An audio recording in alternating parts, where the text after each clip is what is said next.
A fourth-generation Albertan, the Honorable Peter Lougheed graduated in law from the University of Alberta and is a Harvard MBA. He was a $300 a season halfback for the Edmonton Eskimos before launching his business career in 1956 with the Mannix Group of Companies. By 1965, however, politics beckoned and he became leader of the Alberta Progressive Conservative Party.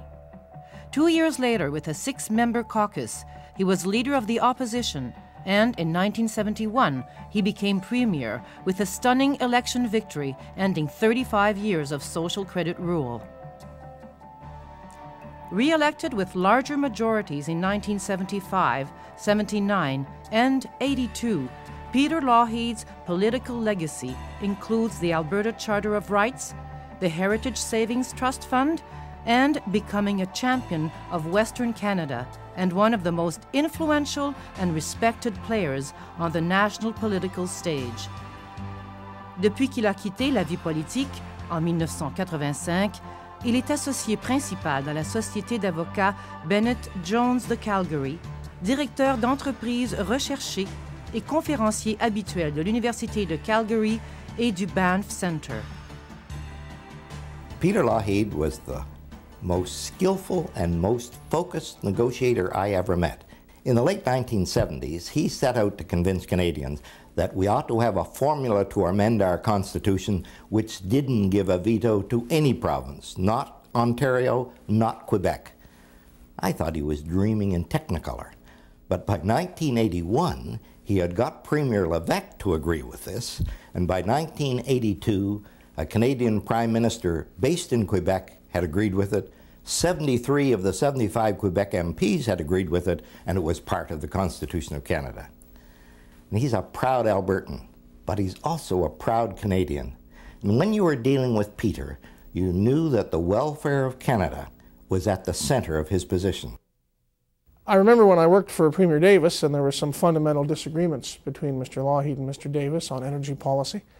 Mr. Lougheed always was able to defend his position with immense intensity and focus, the interests of the people of Alberta, but never lose civility and decency throughout the activity. You don't find that these days in public life.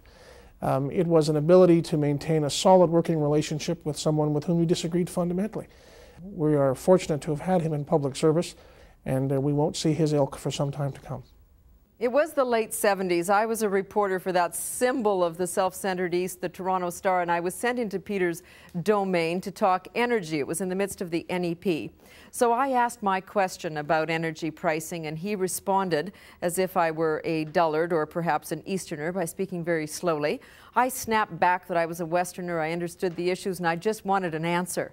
That little fight was the beginning of a very good and very strong friendship, and Peter's the person to whom I turn whenever there's political turmoil or trouble in this country, because I seek the perspective that measured but razor-sharp mind always provides.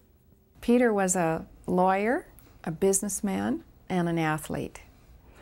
But it was his wife, Jean, who brought him to the arts. We were used to seeing Peter in the audience at the Banff Center, and then later when he became premier, he called us the jewel in the crown and was very supportive. The board decided to name a building after Jean and Peter Lougheed.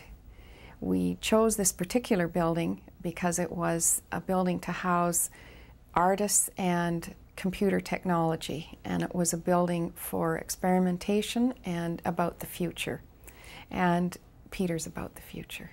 Even after Peter left public life, he continued to be very supportive of the Banff Center, both as a lecturer and a guest speaker. And Banff to this day continues to be very much part of Peter's life.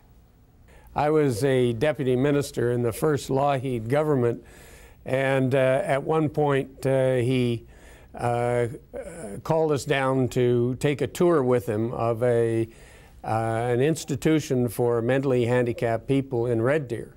It was a heartbreaking tour, I can tell you. And when we had finished, he pulled me aside and he said, "This is not good enough for Alberta. Take what you need and get it fixed." And it was an example of his interest in all of the issues of the province. It was courageous, it was decisive, it was visionary, and you can't ask for more. Many people forget that he was a professional athlete. That's how he started his career. He brings to everything he does the same power and strength laced with grace as a Willie DeWitt. He brings the stamina and the staying power of a great Gretzky. He's got the will and determination of a Doug Flutie and the courage of a Karen Lee Gartner. And all of that is combined in an incredible package of agility and finesse, like a Berezhnikov. He's a great governor. He's a man of the people. He understands what teamwork is, but he's a leader.